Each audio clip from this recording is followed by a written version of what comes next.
पिछले 2 दिन से हम महागायत्री विज्ञान के ऊपर चर्चा कर रहे हैं कि महागायत्री विज्ञान का क्या रहस्य है। हमने प्रथम दिन इस बात पे चर्चा की कि भगवान महादेव प्रथम गुरु हैं जिन्होंने अध्यात्म की शिक्षा के ऊपर बहुत विशेष कार्य किया और गुरु परंपरा को संचालित किया।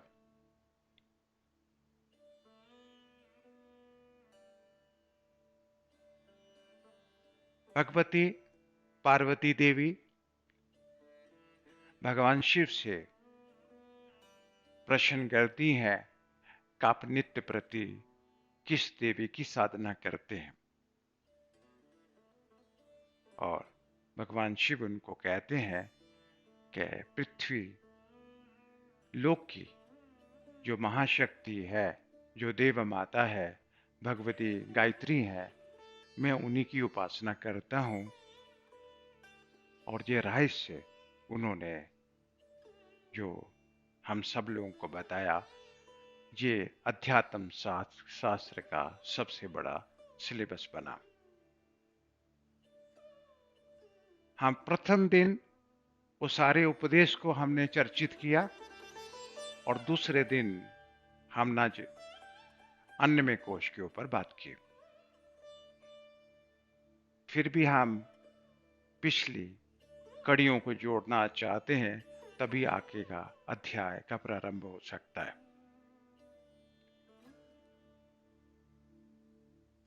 कैलाश पर्वत पर विराजमान देवताओं के पूज्य महादेव जी के वंदने पार्वती ने पूछा,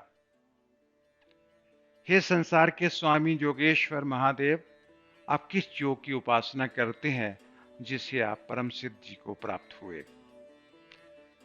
पार्वती के कर्ण प्रिय मधुर वाणी को सुनकर विश्व का कल्याण करने वाले महादेव जी बोले, हे पार्वती, तुमने बहुत गुप्त और गूढ़ रहस्य के विषय में पूछा है, फिर भी स्नेह के कारण सारा रहस्य मैं तुमसे कहूंगा। गायत्री वेद बाता है, पृथ्वी पर वह आदि शक्ति कहलाती है और वह ही संसार की माता है और उन्हीं की उपासना करता हूं। हे प्रिय, समस्त योगिक साधनाओं का मूलाधार विद्वानों ने गायत्री को माना है। 10 भुजाओं वाली अत्यंत रहस्यमयी यह गायत्री संसार में 5 मुखों को धारण करती हैं, हुई अनंत सुशोभित होती हैं। शिव के अत्यंत गूढ़ वचनों को सुनकर अतिशय जिज्ञासा वाली गायत्री ने शिव जी से पूछा, हे प्राण वल्लभ, कृपालु, कृपा करके इन 5 मुखों और 10 भुजाओं का रहस्य मुझसे बतलाइए। पार्वती के इन कोमल वचनों को सुनकर महादेव जी पार्वती की शंका का समाधान करते हुए बोले, पृथ्वी पर गायत्री का जो महान शक्ति है वो आत्मा में अनंत भाव से ओतप्रोत हो रही है। जीव 5 आवरणों को धारण करता है, वे ही कोश कहलाते हैं। पार्वती उन्हीं को गायत्री के 5 मुख कहते हैं। अन्न में, प्राण में, मनो में, विज्ञान में और आनंद में ये 5 कोश कहलाते हैं। और कल हमने बात की थी इन 5 कोशों में से अन्नमय कोश के ऊपर। इन्हीं कोश रूपी भंडारों में अनंत रिद्धि सिद्धियां छुपी हुई हैं, जिन्हें पाकर जीवन धन्य हो जाता है। जो योगी इन 5 कोशों को बेचता है, भव सागर को पार कर बंदरों को छूट जाता है। जो इन कोशों के गुप्त रहस्य को जानता है, वो निश्चय परम गति को प्राप्त करता है। मनुष्यों के शरीर अन्न से बनते हैं और उपजीविकाओं पर स्वास्थ्य निर्भर करता है। जी हमने कल चर्चा अन्नमय कोश के ऊपर की और पूरे जो हम अगले दिनों में डिस्कस करेंगे उसका सिलेबस हमने प्रथम दिन किया और आगे हम बढ़ते हैं कि प्राणमय कोश के ऊपर।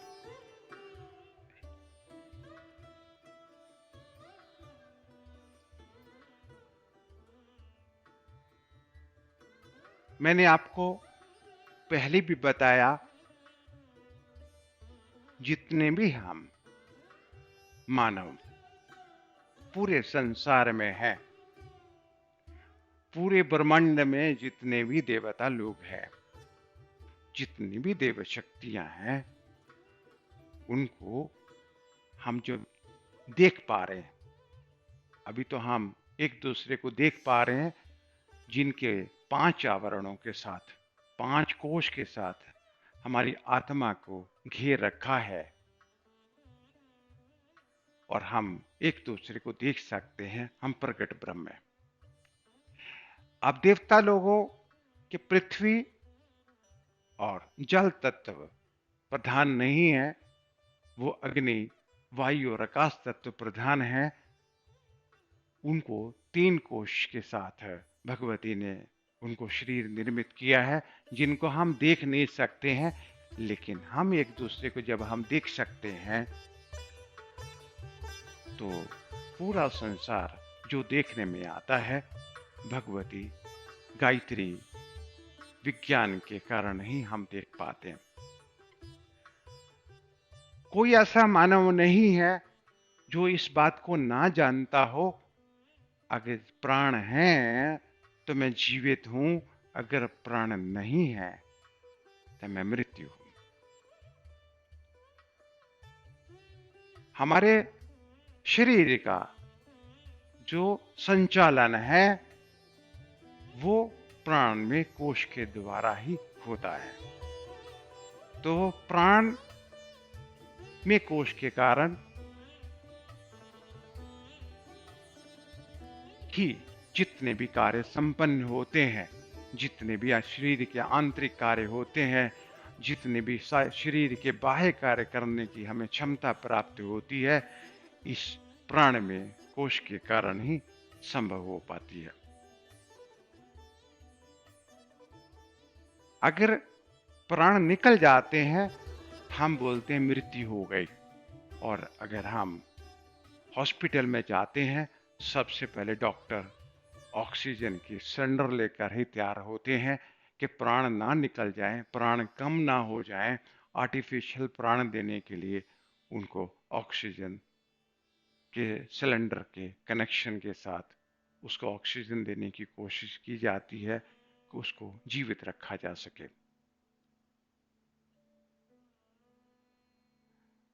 पूरे शरीर को संचालन करने के लिए भगवती गायत्री ने प्राण को 5 हिस्सों में बांटा और 5 हिस्सों के अलावा प्राणों को 5 लघु प्राण, यानी कि 5 प्राण और 5 उप प्राणों के 10 प्राण मिलकर पूरे शरीर का संचालन करते हैं।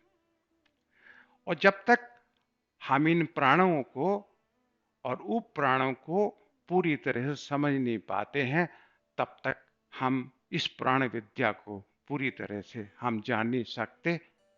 और इसको जानना प्रत्येक मानव का जन्म सिद्ध अधिकार है, क्योंकि प्राणों के साथ उसका जातीय संबंध है, तभी वो जीवित है।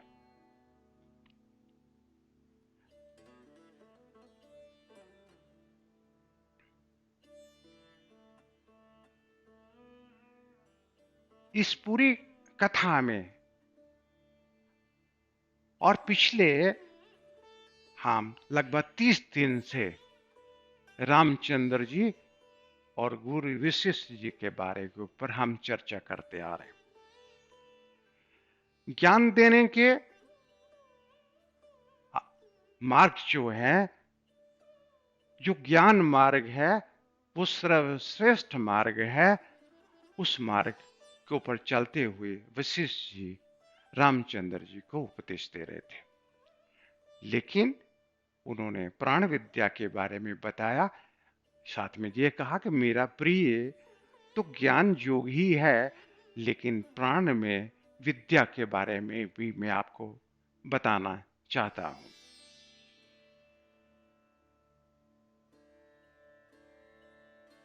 तो कथा के बीच में मैं उस कथा को भी जोड़ना चाहता हूं कि वशिष्ठ जी कहते हैं कि एक बार स्वर्गलोक में मैं इंद्र के दरबार में था। वहां पर काक भसुंडी जो महर्षि कौआ है, प्राण में विद्या का उपदेश, प्राण में विद्या का मुझे ज्ञान उनसे मुझे सुनने को मिला और वो अद्भुत तथ्य उन्होंने मुझे दिए। और सब कहते हैं कि प्राण निकल जाने के बाद मृत्यु हो जाती है। मुझे उसके वचन सुनने के बाद, जो वचनों को मैंने सुना, आज रामचंद्र जी मैं उन वचनों को आपके सम्मुख रखता हूं और वही वचनों को मैं आपके सम्मुख भी रखता हूं कि बहुत सारे रहस्य आपको पता चलेंगे कि लंबी उम्र के क्या रहस्य होते हैं। काक बसुंडी कहते हैं वशिष्ठ जी को कि मृत्यु किसको मारना नहीं चाहती है। प्राण विद्या को समझने से पहले प्राण के महत्व को समझना बहुत जरूरी है कि मृत्यु किसको नहीं मारना चाहती। प्राण किसके शरीर से इतने आसानी से निकलते नहीं है, या मृत्यु की जो देवी है प्राणों को निकलना नहीं चाहती। जिसके हृदय कमल में ग्रंथित नहीं रहती, अर्थात जो वासना और पाप रहित है, जो शरीर लता के घुन रूप मानसिक चिंताओं और आशाओं से रहित है, राग द्वेष रूपी विष से परिपूर्ण, अपने मन रूपी बिल में रहने वाला लोभ रूपी सर्प जिसको नहीं डसता, शरीर रूपी समुद्र का वडाग्नि रूप अंत समस्त विवेक रूपी जल को पी जाने वाला क्रोध दग्ध नहीं करता। पहला हृदय की ग्रंथि, हृदय में ही सत्य प्रकाश परब्रह्म परमात्मा आत्म स्वरूप का निवास है। जब इस ग्रंथि का भेदन हो जाता है कि मैं शरीर नहीं हूं, आत्मा हूं, जहां पर हमारे पास मानसिक चिंताओं आशाओं से रहित, जब मैं शरीर नहीं हूं, मैं आत्मा ही हूं, तो मेरी आशा और चिंताओं की मुक्ति उसी के साथ ही संभव हो जाती है। इससे ज्यादा मैं और क्या बनना चाहता हूं। मेरे सारे ही कार्य अपने आप ही संपन्न हो जाते हैं। यही भाग्य और दुर्भाग्य की सबसे बड़ी एक युक्ति है कि मैं शरीर नहीं हूं, मैं आत्मा हूं। जो कहता है मैं शरीर हूं वो दुर्भाग्यशाली है, जो कहता है मैं आत्मा हूं वो भाग्यशाली है। भाग्यशाली होना और दुर्भाग्यशाली होना हमारे हाथ में, हमारे चिंतन के अंदर ही है। राग द्वेष और लोभ जो है ये मृत्यु का कारण है, और शरीर रूपी समुद्र की जो हमारे जो क्रोध है, उस वजह से हमारे प्राण ठीक तरह से संचालित नहीं होते हैं।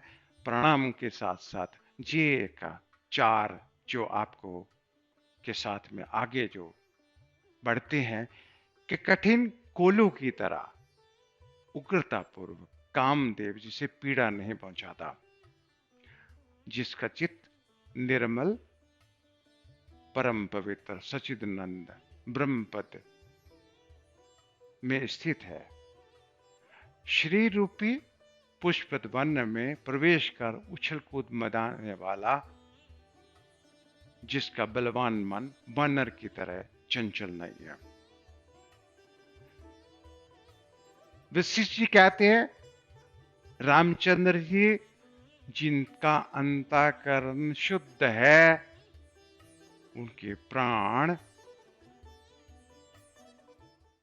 संयमित रूप से व्यवस्थित ढंग से अपने आप ही कार्य करने लगते हैं। उनको प्राण विद्या की इतनी आवश्यकता नहीं है, लेकिन फिर भी प्राण में विद्या पूरे विश्व में बहुत प्रचलित है। जैसा आज आप देखते हैं कि प्राण विद्या, प्राण में कोष, दंड बैठक, आसन आज की डेट में बहुत प्रचलित है। उस वक्त भी जब वशिष्ठ जी रामचंद्र जी को प्रवचन दे रहे थे, उस वक्त भी यही स्थिति थी कि ऋषि मुनियों के बीच में प्राण विद्या बहुत प्रचलित थी, लेकिन श्रेष्ठ जो वशिष्ठ जी के कारण थी, क्योंकि ज्ञान है कि आत्मा ही परमात्मा है और मैं आत्मा हूं, परमात्मा नहीं हूं। तो एक प्राणमय कोष तक पहुंचने के लिए मैं इसको जरूर बताना चाहता था कि इन ये जो 6 काकभुसुंडी ने बताए कि मृत्यु किसको नहीं मारती, ये सभी के जीवन के अंदर एक स्वर्ण अक्षरों में लिखने वाला उपदेश है, जो आप सबके सम्मुख में प्रस्तुत कर रहा हूं।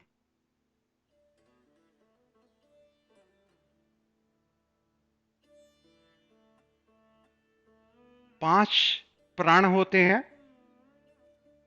उनका डिवीजन किया जाए। 5 प्राण हैं।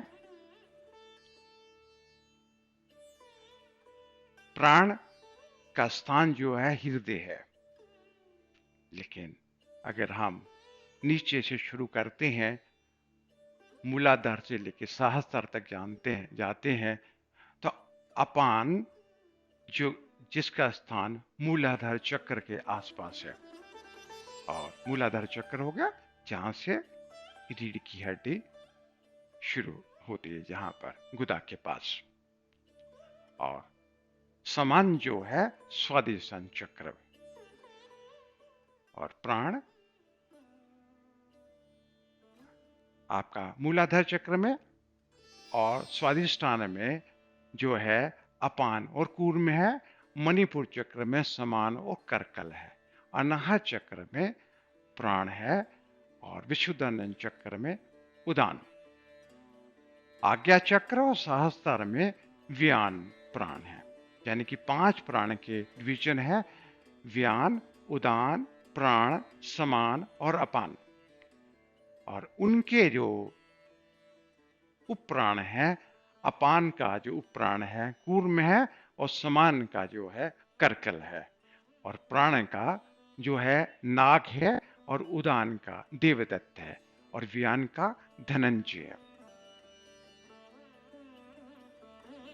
मूलाधार चक्र और स्वादिष्टान चक्र के जो कार्य क्या है। अब मूलाधार चक्र जो है, जहां से रीढ़ की हड्डी शुरू होती है, हमारा शरीर का पूरा जो संचालन है, जो हम अन्न खाते हैं,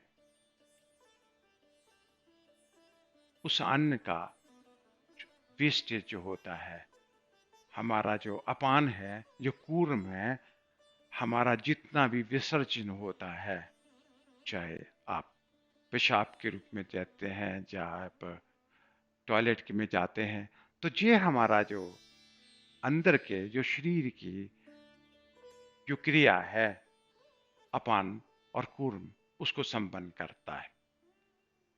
जब आप संतान होती है, और उसमें भी आपका अपान और कूर्म का मेन हिस्सा होता है।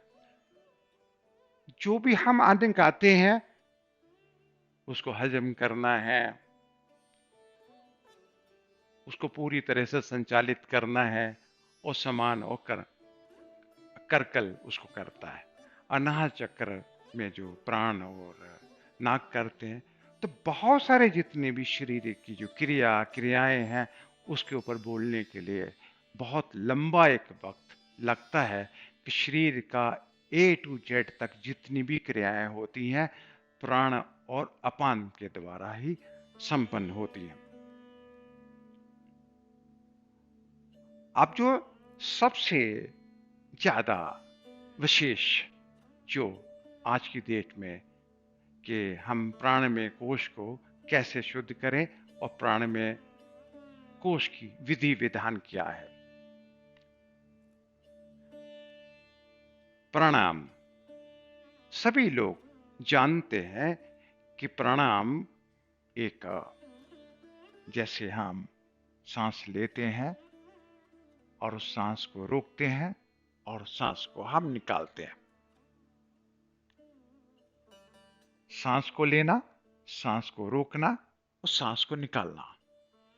लेकिन इस श्वास को लेना है और उसके बाद रोकना और निकालना, उस देवी भागवत में जो सर्वश्रेष्ठ विधि बताई गई, जो मेरे द्वारा मैंने किया और उसका जो मुझे फल मिला, कि जहां जैसे हम प्राण खींचते हैं तो उस प्राणों को लेने की जो मात्रा होनी चाहिए, कि जैसे ओम बोलते हैं 16 बार ओम बोलते हैं, ओम ओम ओम ओम ओम ओम ओम ओम। जितना बार 16 बार आपको ओम मिलता है उस टाइम को निश्चित कर लें कि आप प्रणाम करते हैं, और इस उंगली को रख के आप सांस लीजिए, इसको भरिए और इसे बंद कर दीजिए। और बंद करने के बाद जो प्राण को रोकेंगे उस प्राण को लगभग 4 गुना, 16 है तो 4 गुना 64 बार जितनी बार ओम बोला जाता है उस समय आप प्राण को रोकते हैं, और उसके बाद 64 में जितनी 32 बार है उसको प्राणों को निकाल देते हैं।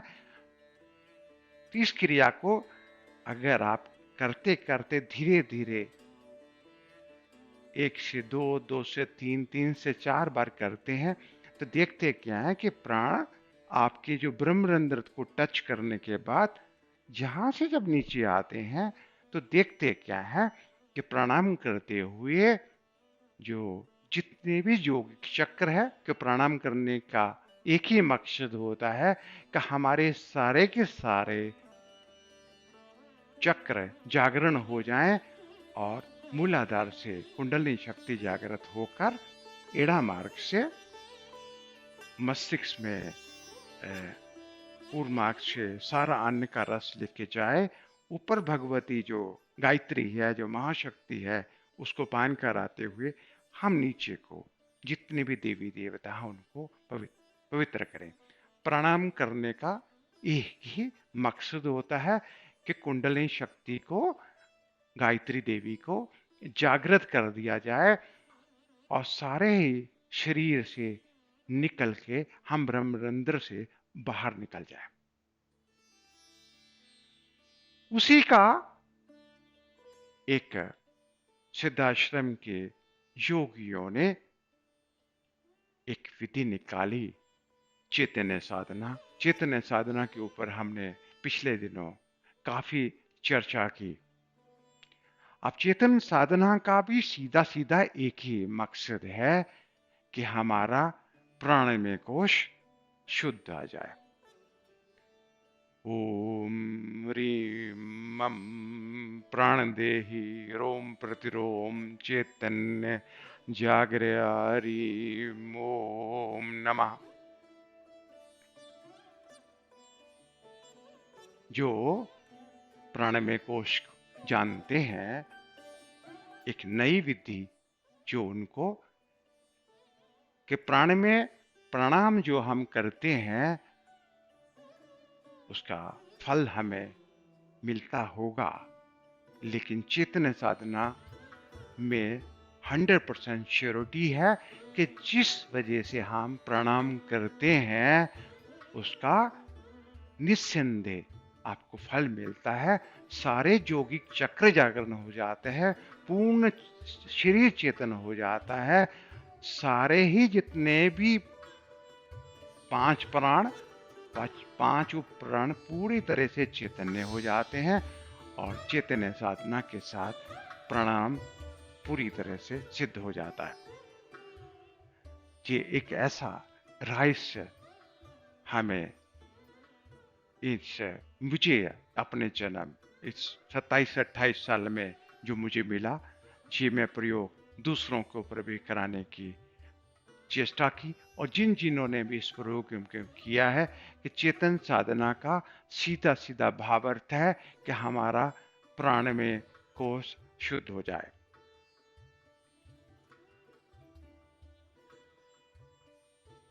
दूसरी विधि, एक जैसे हम प्रणाम करते हैं तो प्रणाम करते हुए हम ओम भुवा ओम भवा ओम सवा ओम महा ओम जना ओम तपः ओम तत्सवितर्वरेण्यं भर्गो देवस्य धीमहि धियो यो न प्रचोदयात्। ये पूरा मंत्र आपको पिछले एपिसोड में मिल जाएगा। एक पूरा एक विधि विधान उसमें दिया है जिससे प्राण में कोश शुद्ध हो जाता है।